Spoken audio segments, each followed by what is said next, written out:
Khilafah, sebuah institusi pemerintahan Islam yang berjalan sejak zaman para sahabat hingga tahun 1924. Ia merupakan sebuah simbol keagungan peradaban Islam selama hampir 1.300 tahun. Setelah hampir seabad pasca keruntuhannya, kini ia kembali mencuat sebagai isu yang begitu hangat di tengah masyarakat. Belahan dunia timur dan barat membicarakannya, tak terkecuali di Indonesia.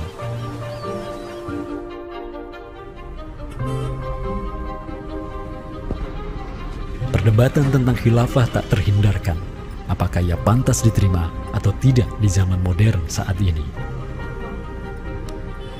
Kita tahu khilafah atau kehilafahan Islam itu di Nusantara bukan hal yang baru. Ya, sudah ada hubungan relasi antara kesultanan-kesultanan dan kerajaan Islam Nusantara dengan kehilafahan di Turki Utsmani atau wilayah Arab secara keseluruhan itu sejak abad ke-7.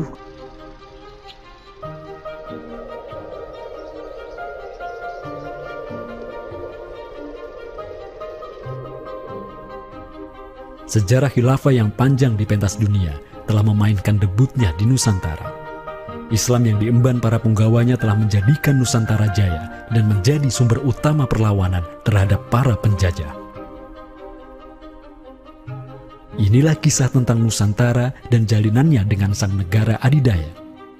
Inilah kisah tentang khilafah yang menjadikan rakyat Nusantara sebagai satu umat dengan Muslim sedunia. Inilah kisah tentang jejak khilafah di Nusantara.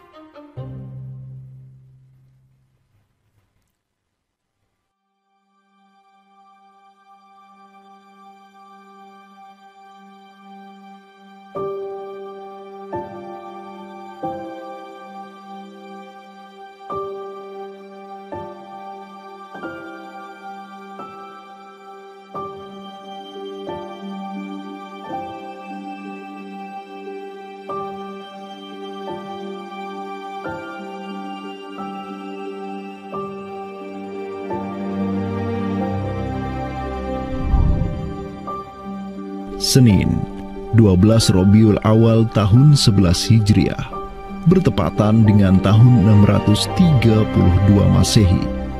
Seluruh langit dunia dirundung mendung. Semua orang di Madinah menundukkan wajahnya, kosong pandangan seraya bercucuran air mata. Di pagi itu, kabar duka menyeruak ke seluruh negeri. Rasulullah Sallallahu Alaihi Wasallam wafat. Pada saat Rasulullah SAW wafat, Abu Bakar itu berkhutbah. Abu Bakar mengatakan begini, Ya ayyuhan nas, inna Muhammadan qad mata. Wala budda lihada dini man yakumu bihi. Kata Abu Bakar begitu. Wahai manusia, sesungguhnya Muhammad sudah wafat. Dan urusan agama ini harus ada yang mengurusnya. Setelah Abu Bakar menyampaikan demikian, para sahabat pun segera bersepakat untuk mencari dan memilih Khalifatur Rasulillah, seorang pengganti Nabi, untuk menjaga agama dan menjalankan urusan dunia. Mereka bahkan lebih menyegerakan urusan ini ketimbang menyegerakan pemakaman jasad Rasulullah SAW yang mulia, menandakan bahwa urusan kepemimpinan untuk kaum muslimin pasca wafatnya Nabi merupakan perkara yang amat mendesak. Karena itu Sayyidina Umar juga mengatakan, La islama illa bil jamaah, wala jama'atan illa bil imarah, wala imaratan illa bil ta'ah. Umar juga memahami sebagaimana yang dipahami oleh Abu Bakar. Islam ini tidak akan kuat kecuali dengan adanya jamaah, dengan adanya persatuan. Dan tidak mungkin umat ini bisa bersatu kecuali dengan adanya imarah, adanya khilafah, adanya kepemimpinan. Dan tidak mungkin adanya imarah kecuali dengan adanya ketaatan. Jadi para sahabat itu paham itu. Kemudian para sahabat itu juga menjalankan apa yang diperintahkan Nabi dalam hadis yang lain. Apa kata Rasulullah? Alaikum bisunnati. Kalian harus pegang teguh sunnahku. Wa sunnatil khulafa'ir rasyidin al-mahdiyyin min ba'di.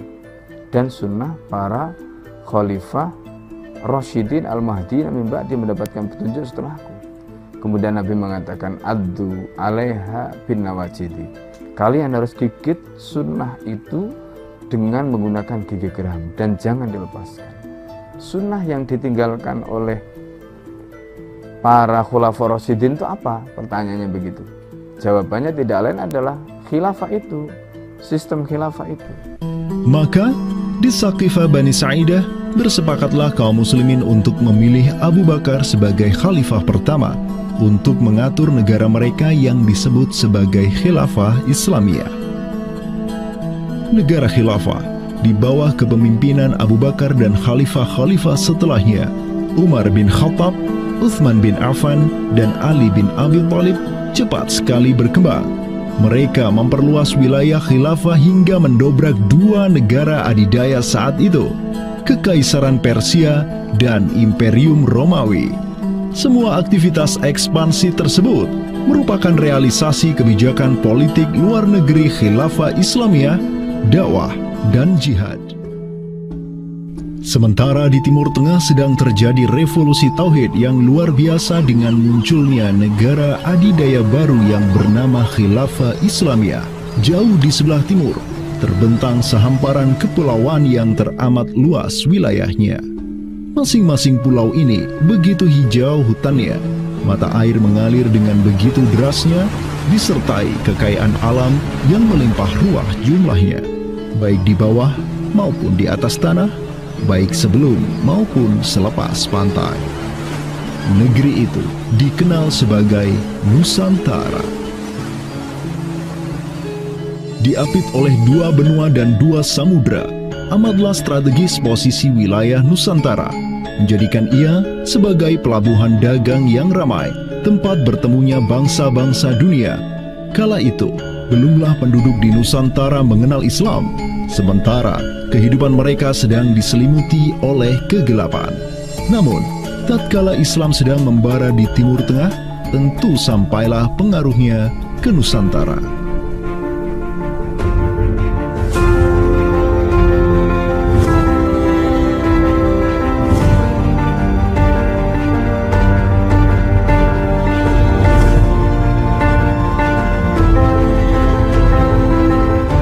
Saya ingin mengutip apa yang pernah dinyatakan oleh Buya Hamka ya di dalam buku beliau dari Perbendaharaan Lama, termasuk juga buku beliau yang judulnya Sejarah Umat Islam, yang beliau menyatakan bahwa sesungguhnya teori yang kita tahu bahwa Islam masuk ke Nusantara itu berasal dari Gujarat pada abad ke-12 sampai 15 Masehi, itu sebetulnya tidaklah tepat sepenuhnya. Karena apa? Karena Buya Hamka memiliki pandangan ataupun penjelasan terkait dengan kapan sesungguhnya Islam masuk ke Nusantara, ke Indonesia. Beliau menyatakan bahwa Islam masuk ke Nusantara itu jauh sebelum teori Gujarat.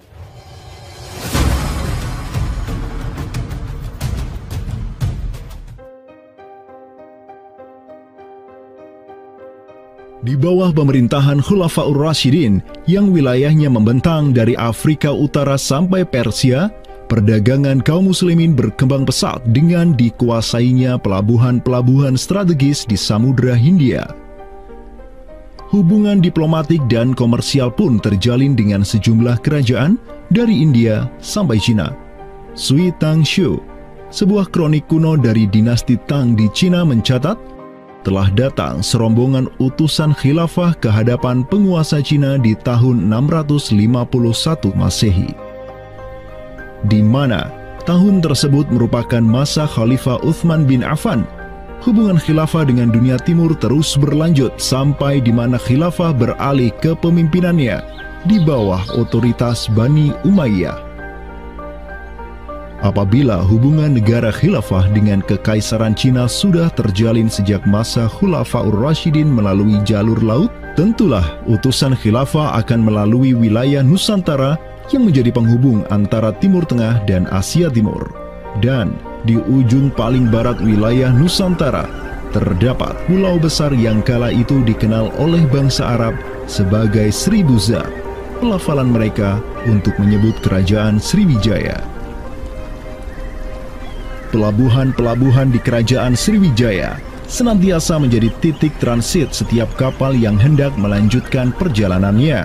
Tentu, penguasa Sriwijaya akan menyadari keberadaan pelayar-pelayar muslim yang singgah di wilayah kekuasaannya.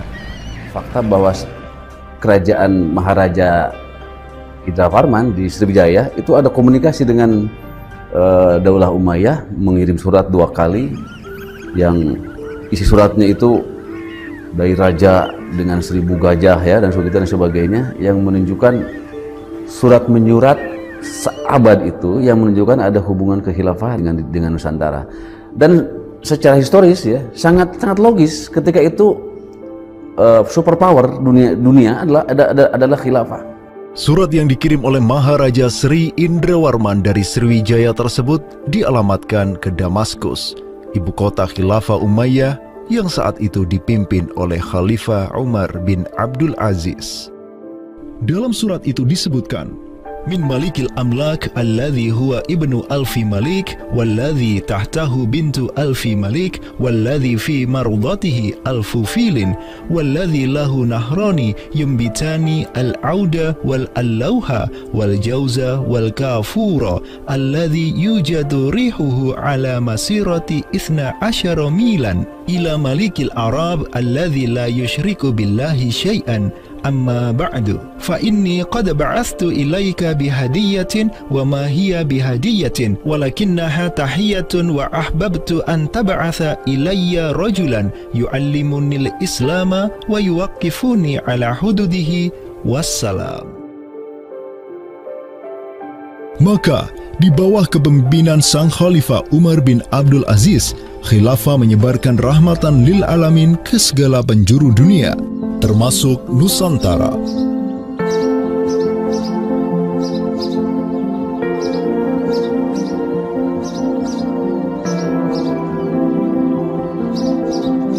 Seperti sekarang Amerika atau Eropa kan ada hubungan dengan semua negara karena dominasi politik, ekonomi mereka, kebudayaan dan sebagainya. Saat itu penguasa dunia atau superpower adalah dunia Islam, institusi politiknya khilafah, maka sangat logis kalau ada relasi dengan berbagai semua negara.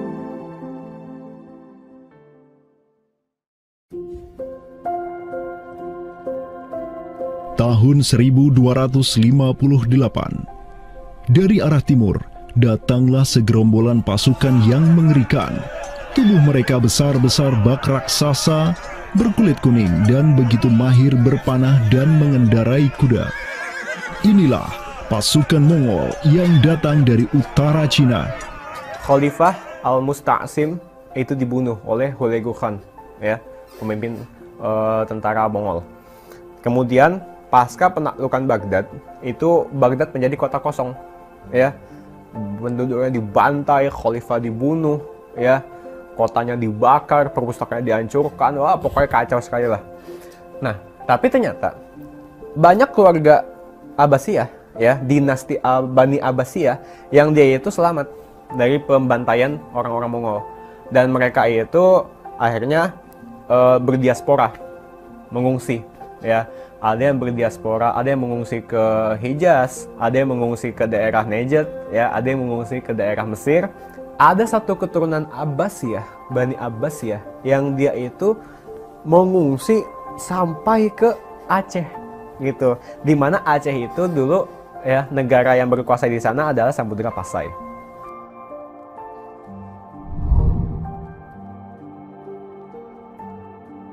Terdapat 3 orang Bani Abbasiyah yang diketahui dimakamkan di Aceh, yakni yang pertama Sodrul Akabir Abdullah bin Muhammad Al-Abbasi, keturunan Khalifah Al-Musta'sir Billah.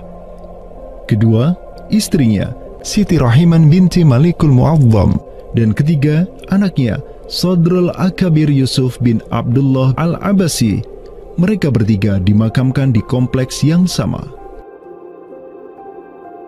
Yang paling monumental, yang paling besar di sini kita lihat adalah seorang tokoh yang memiliki predikat As-Sadr Al-Kabir ataupun pengawal para pembesar yang derajatnya mungkin setingkat dengan Perdana Menteri. Beliau bernama Abdullah bin Muhammad bin Abdul Qadir bin Abdul Aziz bin Al-Mansur Abi Ja'far Al-Abbasi, yang mana genetika beliau yang daripada Al-Mansur ini sendiri yang merupakan kakek buyut daripada Abdullah ini adalah seorang khalifah dari Bani Abbasiyah. Bani Abbas ini yang terkubur di Aceh, ya, Lok Sumawe ini, ayahnya ini, ya, Muhammad bin Abdul Qadir, ternyata dia itu dicatat oleh Ibnu Battuta, ya, dicatat oleh Ibnu Battuta dalam rihlahnya kitab Tuhfatun Nazar, ya.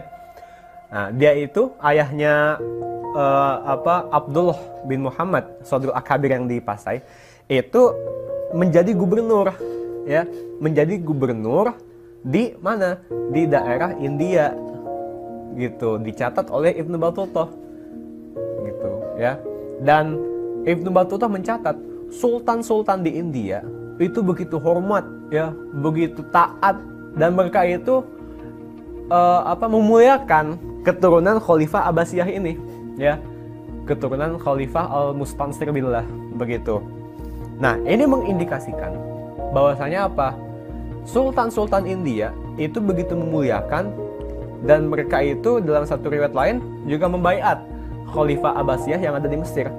Sementara sultan-sultan di India, ya, Kesultanan Islam di India itu punya hubungan erat dengan Samudra Pasai, begitu. Nah, di sini kita bisa menduga kuat bahwasanya Samudra Pasai itu juga berbaiat kepada Khalifah Abbasiyah. Samudra Pasai pada masa itu berbaiat kepada dinasti sebelum Utsmaniyah berkuasa, yaitu kita menduga dan meyakini hal tersebut sesuai fakta-fakta yang kita temukan di lapangan bahwa Madinatul Sumatera ataupun Jaziratul Jawi, Samudra Pasai itu berbaiat langsung kepada dinasti Abbasiyah. Sultan Zainal Abidin bin Ahmad bin Malikus Zahir bin Malikus Saleh, penguasa Pasai di masa Sodrul Akabir Abdullah Al-Abbasi hidup, menyatakan baiatnya kepada Khalifah Al-Mutawakkil 'alallah di Kairo di awal abad ke-15. Begitu pula sebelumnya, Sultan Muhammad bin Tughluk di Delhi, diikuti oleh Sultan Jalaluddin Muhammad dari dinasti Raja Ganesh di Bengali, dan penguasa dari dinasti Utsmaniyah di Turki, Sultan Bayazid pertama. Seluruh sultan di dunia Islam menyatakan baiatnya kepada Khilafah Abbasiyah semenjak gelombang badai Mongol berhasil dihentikan oleh pahlawan-pahlawan Mamluk. Pusat Khilafah Abbasiyah kini berpindah ke Kairo, Mesir, dan menjadi magnet kaum muslimin global. Dari pusat khilafah inilah dakwah Islam mulai bangkit kembali dan menggencarkan aktivitasnya dengan mengirim berbagai juru dakwah ke seluruh penjuru alam.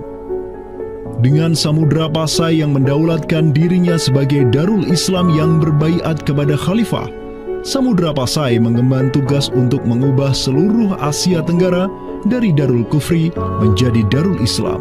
Sultan Zainal Abidin Ra Ubabdar dibantu oleh putra Sodrul Akabir Abdullah bin Muhammad Al-Abbasi, yakni Yusuf bin Abdullah, yang di pucuk pusaranya tertera nama kakeknya Khalifah Al-Mustansir Billah, banyak menaklukkan wilayah-wilayah yang belum Islam di Sumatera dan Semenanjung Malaya.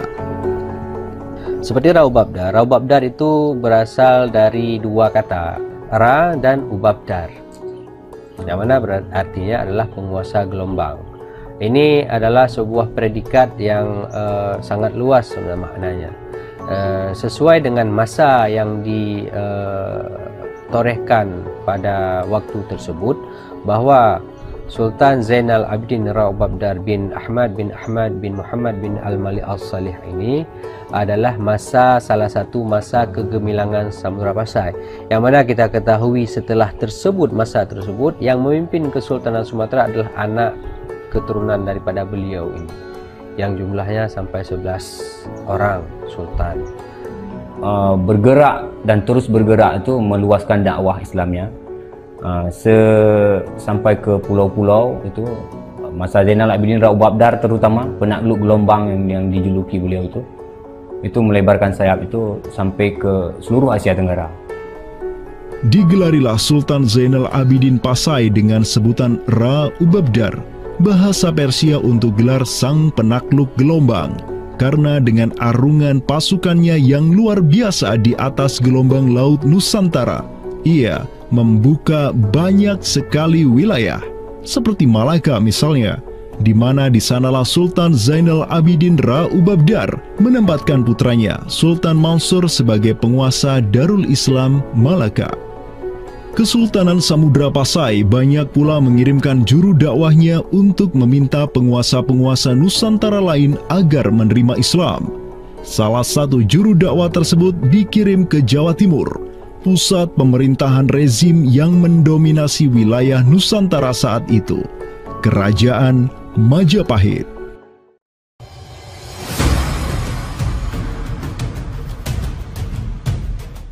Gresik, Jawa Timur. Di kota yang hanya berjarak 60 km dari Trowulan, ibu kota Kerajaan Majapahit, terbaring jasad mulia di atas pusara marmer yang begitu indah.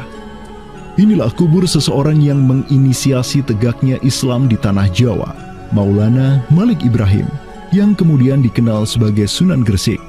Malik Ibrahim adalah seorang yang berkedudukan tinggi di lingkaran kuasa Samudra Pasai, terlihat dari gelarnya yang bertajuk Umdatus Salatin wal Wuzara, pondasi para sultan dan wazir, di mana gelar tersebut adalah gelar untuk wakil Sultan Samudra Pasai, sebagaimana yang dicatat oleh Ibnu Battuta.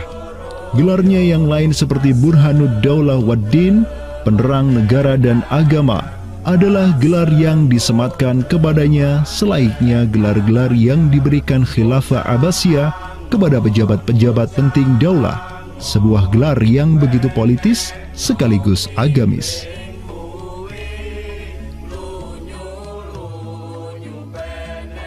Maulana Malik Ibrahim dikirim oleh Pasai untuk mendakwahkan Islam kepada rakyat dan para penguasa Majapahit.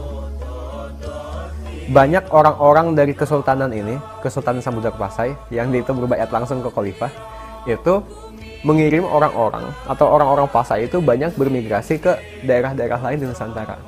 Misalkan ya, kalau kita perhatikan makam tertua ya, salah satu makam tertua di Jawa yang sekarang terletak di Gresik, siapa orangnya ya? Pemilik makam ini itu adalah Maulana Malik Ibrahim. Maulana Malik Ibrahim ya, kalau kita perhatikan makamnya yang di Gresik itu sama persis gayanya dengan apa? Dengan makam-makam yang ada di Pasai, begitu.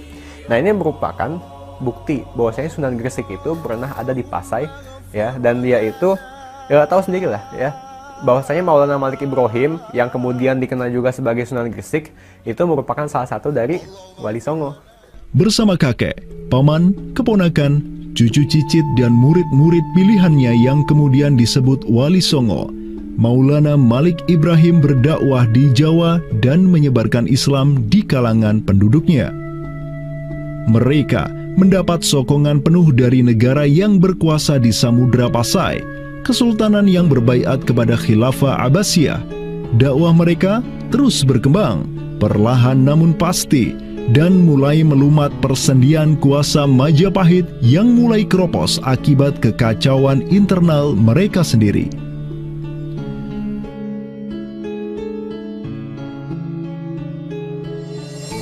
Para Wali Songo juga dihormati karena sebagian besar dari mereka menyandang status sebagai keturunan Nabi melalui jalur Husain bin Abi Thalib yang terus turun-temurun kepada Muhammad Sahib Marbal, turun lagi ke Alawi sampai ke Imam Jamaluddin Al-Husaini yang dikenal juga sebagai Syekh Maulana Jumadil Kubra, yang dari dialah para Wali Songo lahir sebagai anak-anaknya.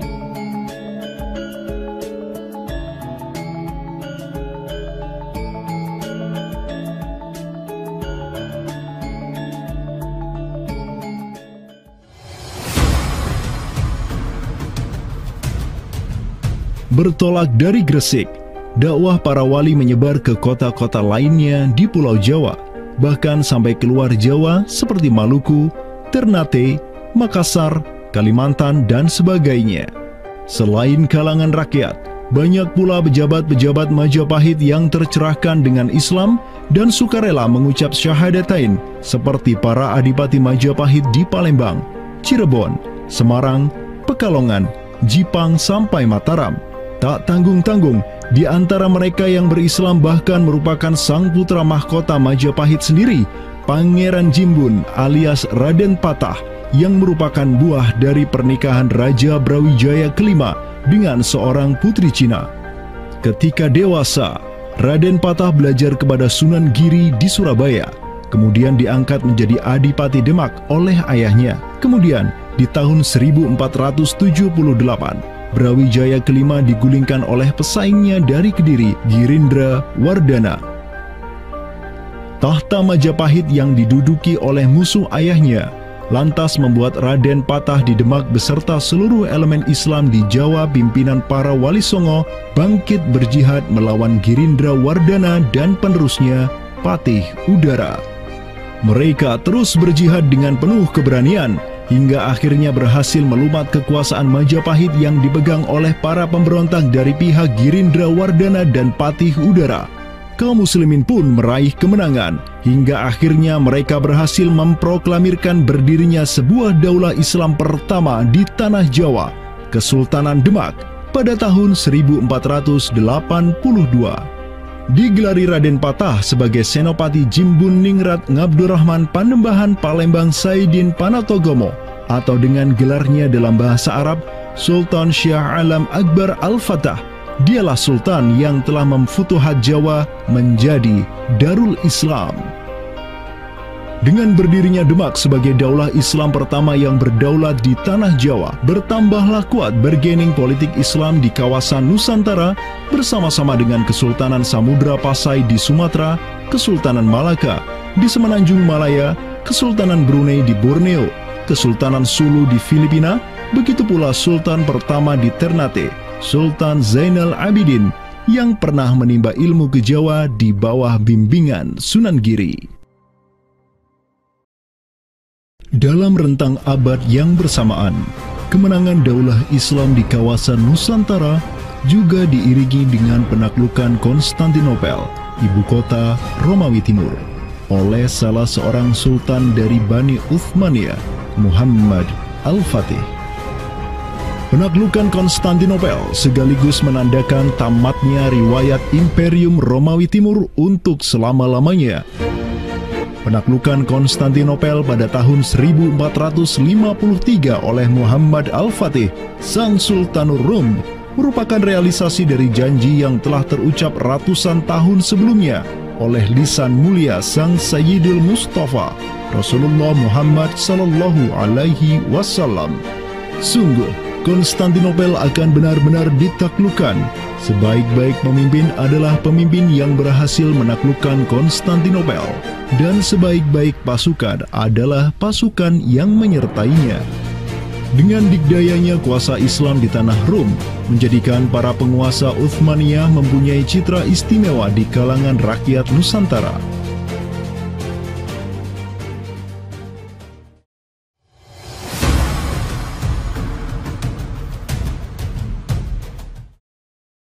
Namun demikian, dikala penaklukan demi penaklukan sedang digencarkan oleh tentara Islam mulai dari Rum sampai ke Nusantara, penaklukan yang sama juga digencarkan oleh tentara Kristen di ujung paling barat dunia Islam, Andalusia.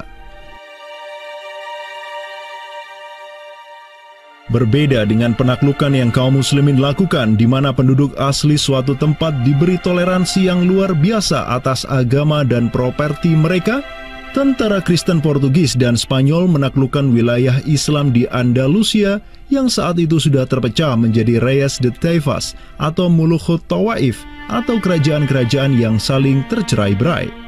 1492, kekuasaan Islam terakhir di Andalusia, Granada, berhasil ditaklukkan oleh suami istri yang menjadi penguasa Spanyol, Fernando d'Aragon dan Isabella de Castilla. Penaklukan kembali wilayah Andalusia menjadi negara Kristen yang mereka sebut Reconquista telah menyebabkan populasi kaum muslimin di sana tersapu bersih, entah karena diusir, dimurtadkan, atau dibunuh. Selain Reconquista, kaum Kristen Spanyol dan Portugis juga mempunyai motif ekonomi untuk menjadikan diri mereka kaya, yakni dengan mencari jalur rempah di Samudra Hindia yang saat itu merupakan potensi sumber daya alam yang luar biasa. Program mereka untuk mencari rempah di Samudra Hindia mereka sebut sebagai Estado da India. Kita sering dengar dengan istilah 3G gitu kan, Glory, Gospel, dan Gold gitu kan. Jadi ya mereka ingin ekspansi, mereka ingin menyebarkan misi agama mereka, dan mereka juga ingin mencari gold. Goldnya sini adalah justru adalah rempah gitu kan. Begitulah betapa berharganya rempah pada saat itu, sampai 1 gram pala dihargai dengan 2 gram emas gitu kan. Paus Alexander ke-6, pemimpin kaum Kristen saat itu, begitu mendukung hasrat Portugis dan Spanyol untuk menjelajah dunia dan menyebarkan Kristen. Maka berangkatlah gelombang penjelajah Portugis yang disertai pasukan dan senjata untuk menaklukkan dunia Islam di Samudra Hindia. Di bawah pimpinan Alfonso de Albuquerque, armada Portugis berhasil menaklukkan Goa di India pada tahun 1510 dan setahun kemudian berhasil sampai ke Malaka, merebut pelabuhan strategis itu dari Sultan Mahmud Syah yang memerintah tempat tersebut. Dengan bercokolnya Portugis di Nusantara, dimulailah babak baru sejarah Islam di kawasan ini.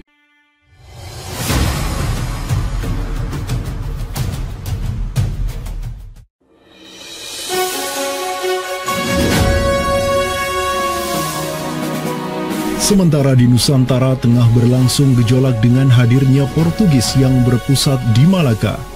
Cucu dari Sultan Muhammad Al-Fatih dari Bani Uthmaniyah, yakni Sultan Selim pertama, berhasil meluaskan pengaruh dan kekuasaannya di dunia Arab. Pada tahun 1517, beliau berhasil merebut Suriah, Mesir, dan Hijaz dari kepenguasaan kaum Mamluk. Khalifah Al-Mutawakkil 'alallah ketiga dari Bani Abbasiyah beserta Syarif di Makkah kini menyerahkan kepemimpinan umat Islam sedunia dan pelayanan 2 kota suci kepada Sultan Salim pertama, penguasa Uthmaniyah yang bukanlah mereka berdarah Arab. Perlu dicatat bahwa penjelasan tentang Al-A'immatu fi Quraisyin itu, kalau kita merujuk kepada kitab Ar-Rawdah, Rawdatul Talibin wa Umdatul Muftiin, memang ada hal yang menarik di sini. Di satu sisi ada mengatakan bahwa syarat khalifah itu harus Quraisy. Tetapi Imam Nawawi sepakat ketika katakanlah dari Quraisy tidak ada, terus diambilkan dari mana? Maka kemudian disebutkan di situ ya di luar Quraisy, bisa dari bani ini, itu yang disebutkan di dalam kitab Allah. Karena itu sebenarnya syarat al-a'immah fi Quraisyin itu bukan syarat yang wajib, tetapi difahami di sini berdasarkan penjelasan yang diantaranya disebutkan dalam kitab Allah tadi, itu adalah merupakan syurut afdaliyah. Maka semenjak tahun 1517, kepemimpinan khilafah beralih ke Bani Uthmaniyah. Selim pertama dan anak keturunannya kini didapuk sebagai Khalifatul Muslimin.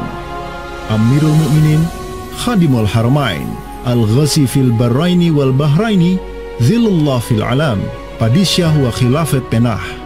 Wilayah khilafah Uthmaniyah terus merangsek Eropa, dan merekalah yang menguasai Laut Mediterania dan juga Laut Merah. Adapun Portugis yang bercokol di Samudra Hindia mulai ketakutan karenanya.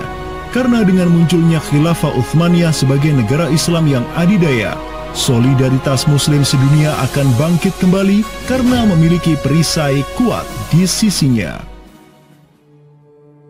Ini erat kaitannya dengan hubungan dengan negeri kita, karena keimanan yang kemudian merekatkan ya dengan semangat akidah Islamiyah, semangat ukhuwah Islamiyah, menjadikan umat muslim yang ada di Timur Tengah dengan umat muslim yang ada di Nusantara Indonesia itu terjalin hubungan yang sangat erat. Karena kita tahu bahwa ada ayat Allah Subhanahu yang menyatakan innamal mu'minuna ikhwah. Sesungguhnya orang-orang beriman itu adalah saudara. Ketika ada saudara mukmin yang terzalimi, maka saudara mukmin yang lain itu punya kewajiban untuk membela. Demikian pula ketika muslimin Nusantara itu terzalimi dengan adanya penjajahan, dengan adanya imperialisme yang dilangsungkan oleh orang-orang kafir penjajah, baik itu oleh Portugis, Spanyol, Inggris, Perancis ataupun Belanda, ya. Maka kemudian Muslim yang ada di Timur Tengah yang pada waktu itu masih memiliki kepemimpinan yang tunggal untuk seluruh dunia, yaitu khalifah, itu juga turut ya memperhatikan, turut mendukung, turut memperjuangkan pembebasan ataupun kemerdekaan bagi bangsa Muslim Nusantara. Kenapa? Ini semangat jihad di antara kaum Muslim yang dihubungkan dengan semangat keimanan atau akidah Islamiyah tadi. Kenapa? Yang namanya mukmin itu adalah kal jasadil wahid, ya, satu tubuh. Ketika bagian tubuh yang lain itu teraniaya, maka tubuh yang lain pun punya kewajiban untuk membelanya ataupun juga ikut merasakan penderitaan yang dialami oleh bagian tubuh kaum Muslim yang lain. Semenjak Portugis berhasil menancapkan kukunya di India dan Malaka, tidak hanya dua wilayah tersebut yang ditimpa petaka, namun juga hampir seluruh kesultanan di Samudra Hindia dan Nusantara. Sultan dari Samudra Pasai kala itu, Zainal Abidin bin Mahmud bin Zainal Abidin Ra Ubabdar, yang mendaulatkan dirinya sebagai Al-Qaim tahta Amri Rabbil Alamin, orang yang berdiri di bawah perintah Tuhan semesta alam, mengirim surat kepada Portugis di Malaka untuk menggugat kelakuan mereka yang sangat merugikan kaum muslimin di kawasan. Namun apalah daya, Sultan Zainal Abidin yang ini kemudian dikenal sebagai penguasa terakhir Pasai, karena setelah ia wafat pada tahun 1517, bala tentara Portugis datang ke Pasai dan menaklukkan kesultanan Islam pertama di Nusantara itu dengan penuh tipu daya. Tak hanya Pasai yang berhasil ditiadakan, Portugis juga mampu menahan serangan pasukan Islam dari Demak sampai Sultannya Patiunus bin Raden Patah syahid di Lumat Muntahan Meriam Portugis pada tahun 1521. Dengan diplomasinya yang culas, Portugis juga menjalin kerjasama dengan kerajaan Pajajaran di Jawa Barat pada tahun 1522. 2 tahun berikutnya, kota Blambangan, Panarukan dan Kediri yang masih menjadi basis kekuatan Hindu di Jawa menawarkan kerjasama dengan Portugis. Maka, Portugis banyak sekali mendapat aliansi sesama kafir yang berada di berbagai wilayah di Nusantara untuk bersatu padu menghantam kekuatan politik Islam yang baru tumbuh di Pulau Jawa. Bahkan di Maluku pun Portugis berhasil menancapkan kuasanya semenjak tahun 1536. Berkaca pada kelakuan Portugis yang memerangi umat Islam di Samudra Hindia dan Nusantara, Sultan Sulaiman Al-Qanuni, sang Khalifah Uthmaniyah yang berkuasa sejak tahun 1520, menyatakan peperangan terbuka kepada penguasa Portugis yang berkedudukan di Lisbon, Dom Sebastião. Telah dilaporkan kepada saya bahwa jamaah haji dan para pedagang muslim yang datang dari India melalui laut telah dianiaya. Jika engkau masih membangkang, maka dengan bantuan Allah yang Maha Agung, kami akan melakukan segala yang diperlukan untuk memulihkan ketertiban di negeri-negeri itu, dan tiada guna lagi bagi engkau untuk memprotesnya.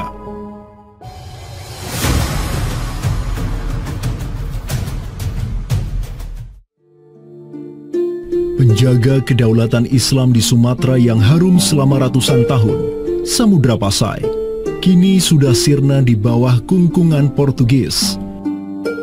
Namun, harapan kemenangan itu masih ada. Karena tak lama setelah itu muncul kekuatan baru yang terbit di ujung utara Sumatera, Kesultanan Aceh. Kita mengetahui bahwa Sultan Aceh yang pertama adalah Sultan Ali Mughayat Shah. Ya, beliau wafat tahun 1530. Dan ini merupakan masa yang bersamaan dengan Sultan Sulaiman Al-Qanuni dari Khilafah Utsmaniyah. Prestasi Sultan Ali Mughayat Shah telah dicatat dengan tinta emas sejarah. Kegemilangan Sultan Aceh pertama itulah yang direkam Syekh Ahmad Zainuddin Asy-Syafi'i Al-Malibari, yang merupakan murid dari ulama tersohor Ibnu Hajar Al-Haytami. Dalam kitabnya Tuhfatul Mujahidin fi Ba'di Akhbaril Burtukaliyin, Syekh Zainuddin Asy-Syafi'i menulis, dan mereka Orang-orang Portugis, semoga Allah mengalahkan mereka, mendatangkan berbagai barang dari negeri-negeri yang jauh. Mereka menjadi ramai dan bertambah banyak di kawasan. Para penguasa berbagai pelabuhan menuruti kehendak mereka sehingga mereka sepenuhnya menguasai pelabuhan-pelabuhan tersebut. Pelayaran hanya dapat dilakukan dengan jaminan keamanan dari mereka.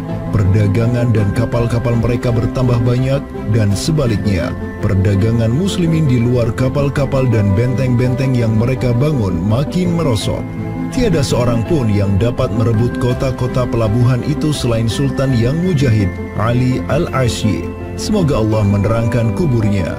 Karena Sultan Ali Al-Ashi lah yang telah membuka Sumatera dan menjadikannya Darul Islam. Semoga Allah membalas kebaikannya untuk kaum muslim dengan sebaik-baik balasan.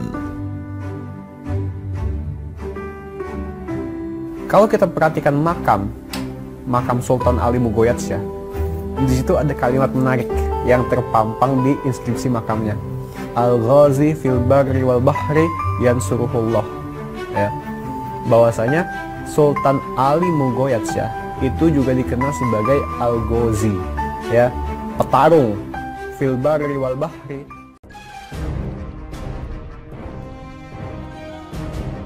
Selama masa Sultan Alauddin Riayat Shah Al-Qahar, Aceh melancarkan serangan besar-besaran ke Malaka demi menghancurkan Portugis. Serangan-serangan itu dilaksanakan pada tahun 1537, 1564, dan 1568.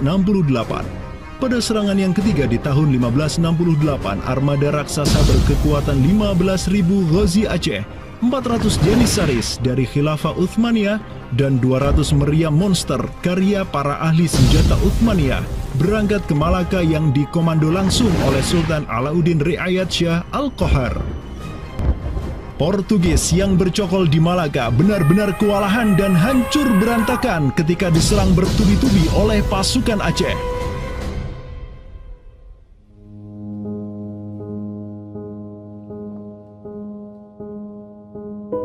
Walau demikian, Portugis berhasil bertahan karena dibantu oleh sekutu-sekutunya dari Johor dan Kedah. Banyak korban yang berjatuhan baik dari pihak Aceh maupun pihak Portugis. Begitu pula ada beberapa Janissaris Uthmaniyah yang turut gugur dalam jihadnya di kawasan Nusantara ini. Ada satu daerah di kawasan Bandar Aceh ini, Bandar Aceh Darussalam itu Kampung Bitai. Itu tempat para tentara-tentara Turki syahid, kemudian dimakamkan di Bitai.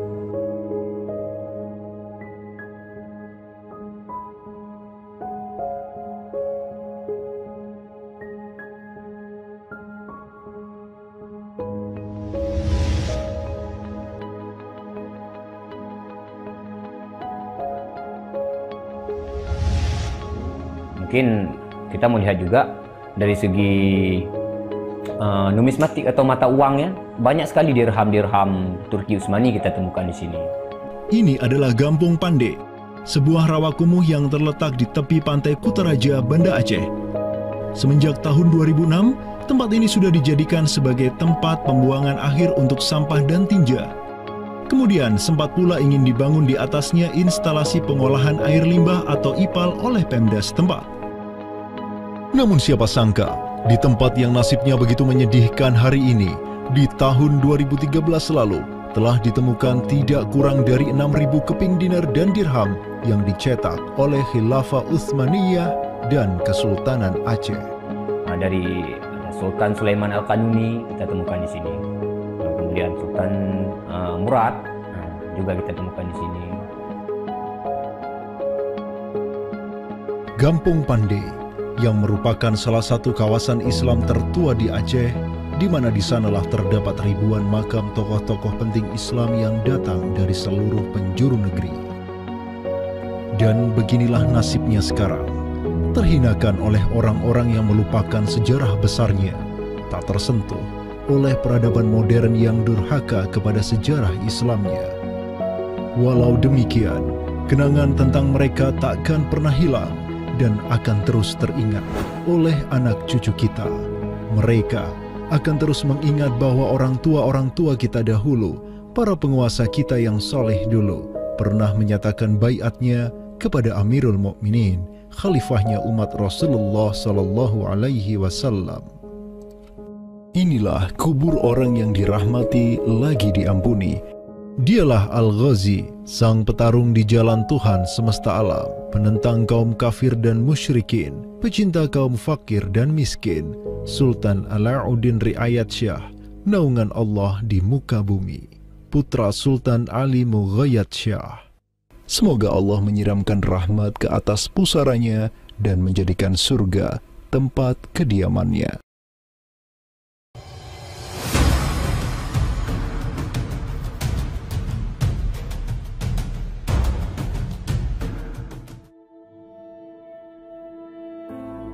Seiring angin Katulistiwa yang terus merayu, gelora Islam juga terus melaju dari Aceh, Jawa, dan terus menyusur ke arah timur sampai ke Jaziratul Muluk, Kepulauan Raja-Raja. Di Maluku, yang juga dikenal sebagai Kepulauan Rempah-Rempah, ada begitu banyak raja yang berkuasa di masing-masing pulaunya. Namun, semenjak Zainal Abidin, penguasa Ternate yang masuk Islam dan belajar kepada Sunan Giri di Jawa, Ternate langsung memproklamirkan dirinya sebagai negara Islam. Langkah politis Sultan Ternate ini pun secara cepat diikuti oleh penguasa-penguasa lain di Maluku, sehingga negeri dengan ratusan pulau ini menjadi sebuah darul Islam.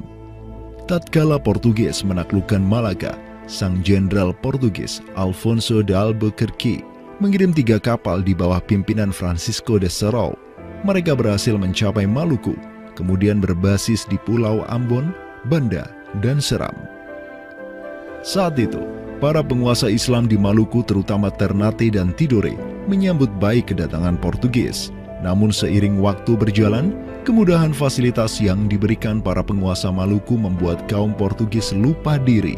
Mereka secara masif memonopoli perdagangan rempah dan memurtadkan kaum muslim. Tatkala salah seorang penguasa Ternate, Sultan Hairun Jamil, mulai menggugat kelakuan lalim Portugis, Sultan Hairun pun dibunuh secara keji oleh gubernur Portugis di Maluku, Diego Lopes de Mesquita, pada Februari 1570. Pasca tragedi tersebut, tahta Kesultanan Ternate dipimpin Sultan Babullah Datuk Shah bin Hairun, seorang sultan yang segera menjadi ancaman mematikan bagi kedudukan Portugis di Maluku. Dengan pasukan laut raksasanya, Sultan Babullah menyerbu setiap benteng Portugis yang ada di Maluku. Segala kapal dan bala bantuan yang hendak dikirim untuk Portugis dari Goa dan Malaka diblokade oleh pasukan Babullah. Persenjataan kaum muslim Maluku pun cukup membuat Portugis gemetaran.